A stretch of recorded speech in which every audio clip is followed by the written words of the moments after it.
سر آسان کہہ دینا، کیا فرق پڑتا ہے کہ کوئی بگ بردر تھا جس نے آپ کی مدد کی؟ نہیں، بگ بردر تو نہیں ہے، لیکن سب سے بگ ہے اللہ اکبر، اللہ تعالیٰ ہمارے پیچھے۔ آپ نے اپنے پہلے لیکچر، اچھا میں ادھر تھوڑا اس کو خراب کر دیتا ہوں نا، آپ اشارت کر رہے ہیں تو میں اس کو پورا جواب دوں۔ جن کے پیچھے بگ بردرز ہوتے ہیں نا جی، ان پہ ایف آئی آر نہیں کٹتی، میں آپ کو اشارتاً بتا دیتا ہوں۔ ہو سکتا ہے کوئی ڈائریکشن لیفٹ رائٹ ہو۔ ایف آئی آر جب کٹ جائے نا، یہاں پہ وہ ریاستی اداروں کے لوگ جو ہمارے لوگوں کو تسلی دیتے تھے کہ جی تو کیس ہی کوئی نہیں، ایف آئی آر فارغ ہو جائے گی، جب کیس ہمارا پہنچا نا کورٹ میں تو ہمارے ٹیم ممبرز نے جب ان سے رابطہ کیا، انہوں نے کہا جی ہم کورٹس کے اوپر تو نہیں کوئی اپنا روپ چلا سکتے، اب تو کورٹس ہی فیصلہ کریں گی۔ پہلے وہ تسلیاں دے رہے تھے، ٹھیک ہے، اور ہائی کورٹ میں کس نے جا کے کرنا ہے، چلو نچلی کورٹ پہ چلو کوئی دنگا فساد بھی کر لے کیونکہ توہین عدالت وہاں نہیں لگتی ہے، ہائی کورٹ کے اوپر کس نے انفلوئنس کرنا تھا۔ اب میں آپ کو سائملٹینیس کنٹراسٹ بتاتا ہوں۔ پاکستان کے ایک بڑے ڈومیننٹ عالم دین جن کی میں دل سے عزت کرتا ہوں، اور میں ان کے ساتھ کھڑا بھی ہوا کہ جب انہوں نے معذرت کر لی تو اب ان کے اوپر کوئی فتویٰ بازی نہیں ہونی چاہیے۔ توہین قرآن کے حوالے سے 295 ان پہ لگتی تھی، جو انہوں نے توہین قرآن سمجھی ہوئی ہے اور یہ توبہ کے قائل بھی نہیں ہے۔ انہوں نے یہ نہیں کہا کہ کرسچنز کہتے ہیں کہ قرآن میں گرامیٹیکل مسٹیک ہے، انہوں نے خود بولا تھا۔ اس کے بعد ان کے استادوں کے کہنے پہ انہوں نے معافی مانگی، لیکن معافی تو قبول نہیں ہے، ہمارے نزدیک تو قبول ہے لیکن ان کے نزدیک نہیں ہے۔ ان کے اپنے فرقے کے علماء نے کہا کہ یہ اپنے چاروں نکاح بھی دوبارہ کرے گا، تجدید ایمان بھی کرے گا، اگر بیٹ کی ہوئی تھی تو دوبارہ کرے گا، اور قانون کے تحت جو پاکستان میں چونکہ یہ قانون ایسا ہے جس میں توبہ کی شک نہیں ہے تو وہ 25 سال قید بھی کاٹے گا۔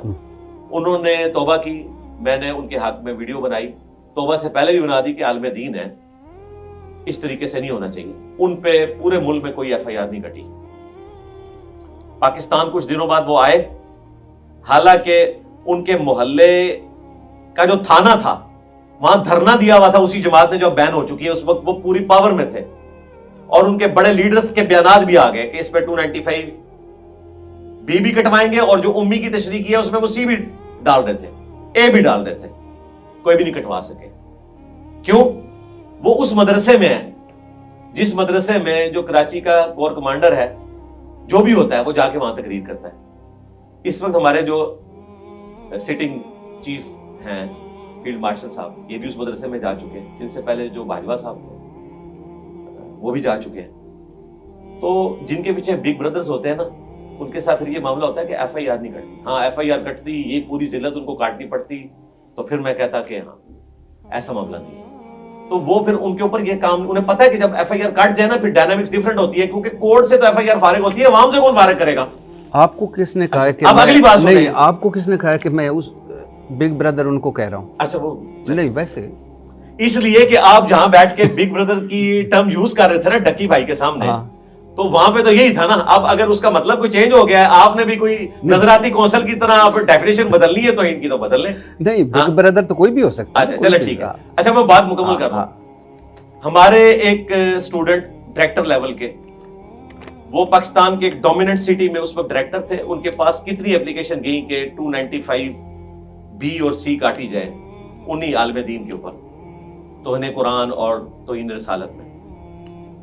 انہوں نے وہ اپلیکیشن ان کے منہ پہ ماری کہ میں کسی عالم دین کے اوپر اس قسم کی نہیں لگنے دوں گا، اور یہ بات انہوں نے مجھے خود بتائی، اور کہتے ہیں دیکھ لیں انجینئر صاحب یہ آپ کی تربیت ہے، حالانکہ مجھے پتا ہے کہ آپ کا اور ان کا آپس میں سوشل میڈیا پہ چلتا رہتا ہے، لیکن آپ نے ہمیں یہ سکھایا ہے کہ یہ توہین مذہب کے قانون کو اس طریقے سے یوز کرنا یہ اسلام کی بدنامی ہے۔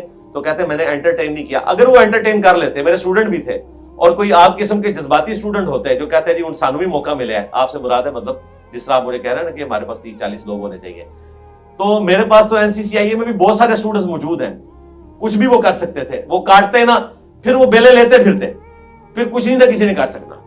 اور پھر جو بگ بردرز ہیں نا وہ بھی پھر کورٹ تک جب معاملات چاہتے ہیں نا تو وہ 3-4 مہینے کا جو ایک پروسیس ہے وہ چلنا ہی چلنا ہوتا ہے، اس چکی میں آپ نے گھومنا ہی ہوتا ہے، پھر ایک طریقے سے بندہ باہر آتا ہے۔